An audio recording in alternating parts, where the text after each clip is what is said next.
अच्युतं केशवं सत्यभामाधवं माधवं श्रीधरं राधिकाराधितम् इन्दिरामन्दिरं चेतसा सुन्दरं देवकी नंदनम नंदजं संदज।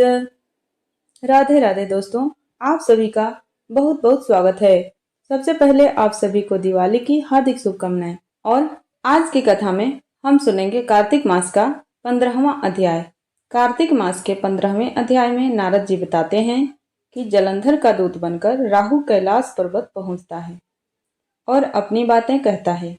राहु की बातें सुनकर महादेव जी को क्रोध आता है और कीर्तिमुख प्रकट होता है। इसलिए भगवान शिव के द्वार पर हमेशा कीर्तिमुख होता है। तो कथा विस्तार से सुनने के पहले वीडियो को लाइक कर दीजिए और प्लीज चैनल को सब्सक्राइब कर दीजिए। कथा अंत तक सुनिएगा क्योंकि कथा पूरा सुनने का ही फल मिलता है। आइए कथा विस्तार से सुनते हैं।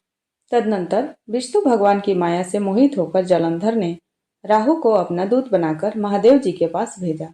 शुक्ल पक्ष के चंद्रमा की तरह शोभायमान कैलाश को राहु अपने शरीर की कालिमा से कृष्ण पक्ष की भांति काला करता हुआ कैलाश पर गया और द्वारपाल नंदीश्वर की आज्ञा अनुसार महादेव जी के पास जा उनकी भिरकुटी का संकेत पाकर राहु बोला, हे वृषभध्वज, देवता और सर्पों के पूज्य तथा सकल रत्नों के स्वामी त्रिलोक के नाथ श्री महाराज जलंधर की आज्ञा सुनो।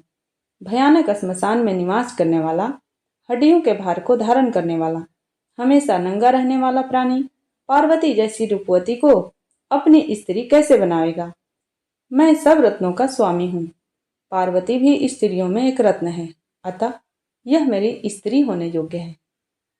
यह तुम्हारे जैसे भिक्षु के योग नहीं हो सकती।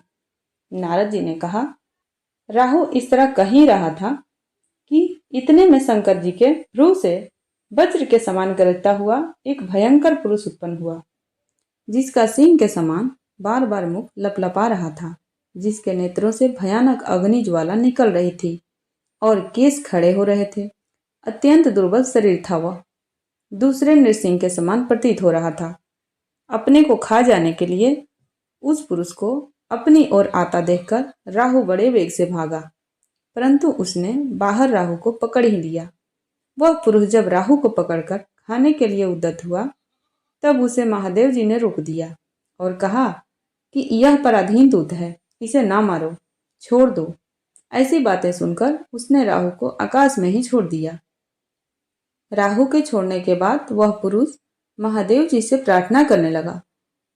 पुरुष ने कहा कि हे देवेश, हे प्रभु, मैं अतिशय भूखा प्यासा हूँ, मुझे भूख अत्यंत कष्ट दे रही है, आप आज्ञा दें, मैं क्या खाऊं? शिव जी ने कहा, शीघ्र अपने हाथ पैर का मांस खाओ।